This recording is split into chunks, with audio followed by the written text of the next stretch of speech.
मुझे थायराइड है, मैं थायराइड का इलाज लेती हूँ, इसीलिए मुझे कंसीव नहीं हो सकता। या फिर मुझे थायराइड है, कंसीव होने पर मुझे मिसकैरेज हो जाएगा या मेरा बेबी हेल्दी नहीं रहेगा। ये और इसकी जैसी कई धारणाएं जो हैं हमारे समाज में व्याप्त हैं। एज अ डॉक्टर रोजाना इन क्वेरीज से मेरा सामना होता है। आज इस वीडियो में मैं डॉक्टर प्रिया भावे चित्तावर आपको बताऊंगी कि यदि आपको थायराइड है तो आप इजीली कंसीव कैसे कर सकते हैं। वीडियो को अंत तक देखिएगा, क्योंकि अंत में मैं कुछ ऐसे टिप्स आपको दूंगी जिससे थायराइड होने के बाद भी आपको कंसीव होने के लिए किसी भी तरह की अड़चन नहीं आएगी।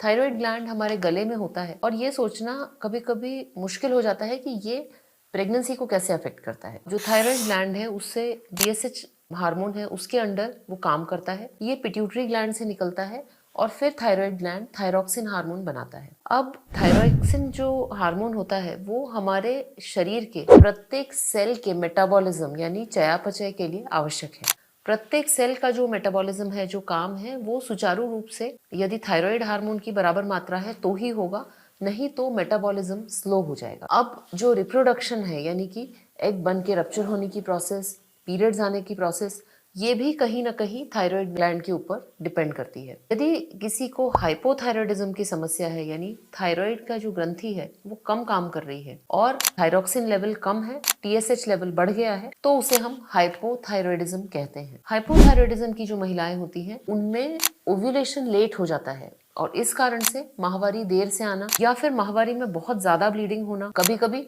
माहवारी की मात्रा कम हो जाना, साथ ही साथ अंडे की रप्चर की प्रक्रिया बराबर नहीं होने के कारण कई बार संतानहीनता, कभी कभी यदि ये कंट्रोल नहीं है तो मिसकैरेजेस, ये सारी समस्याएं देखी गई हैं। जब भी थायराइड के इलाज की बात आती है तो सबसे पहला डाउट या सबसे पहला दुख महिलाओं को यही होता है कि अब ये जीवन पर्यंत हमको गोली लेनी पड़ेगी। साथ ही ये भी भ्रांति होती है कि हम नेचुरली किसी एक्सरसाइज या योग या ऑल्टरनेटिव थेरेपी से थायराइड को मैनेज कर सकते हैं। सबसे पहले अपने दिमाग से ये भ्रांति निकाल दीजिए। लाइफस्टाइल मॉडिफाई करके आप अपनी हेल्थ अच्छी कर सकते हैं, बट थायराइड यदि आपको है तो आपको छोटी सी मात्रा में वो गोली लेनी ही पड़ेगी। कभी कभी हमारे खाने में नमक कम हो जाता है तो हम ऊपर से वो नमक डाल लेते हैं। नमक डालना इसलिए आवश्यक है कि उसके बिना जो खाना है और जो हमारा शरीर है उसे उस नमक की आवश्यकता है। उसी प्रकार यदि हमारी थायराइड ग्रंथि से थायरॉक्सिन बराबर मात्रा में नहीं बन रहा तो जिस प्रकार गैस की आंच जब धीमी हो जाती है तो खाना पकता ही नहीं है, उसी प्रकार थायराइड कम काम जब करता है तो पूरे शरीर का मेटाबॉलिज्म स्लो हो जाता है और रिप्रोडक्शन पे, खास तौर पे गर्भधारण में इसके ऊपर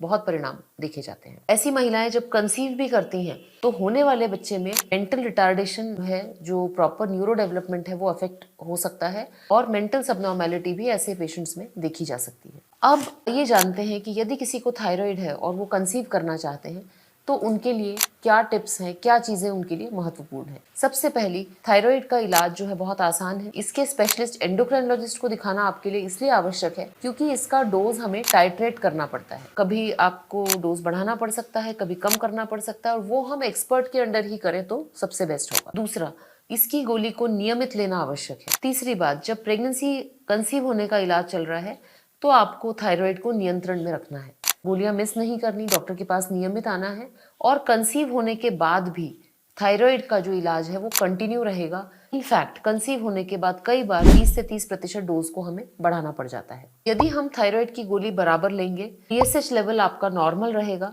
तो आप किसी नॉर्मल महिला की तरह हैं। आपकी गर्भधारण की, संतानोत्पत्ति की क्षमता सिर्फ आपको हाइपोथायराइडिज्म है और आप ट्रीटमेंट पे हैं, इससे कम नहीं होगी। और ये जानना आप सबके लिए बहुत ज्यादा जरूरी है कि प्रॉपरली कंट्रोल्ड थायराइड की महिलाएं एग्जैक्टली नॉर्मल महिलाओं की तरह होती हैं, उनमें कंसीव होने में, गर्भधारण होने में कोई भी समस्या नहीं आती है। आशा करती हूँ कि ये जानकारी आप सबके लिए उपयोगी सिद्ध होगी। धन्यवाद।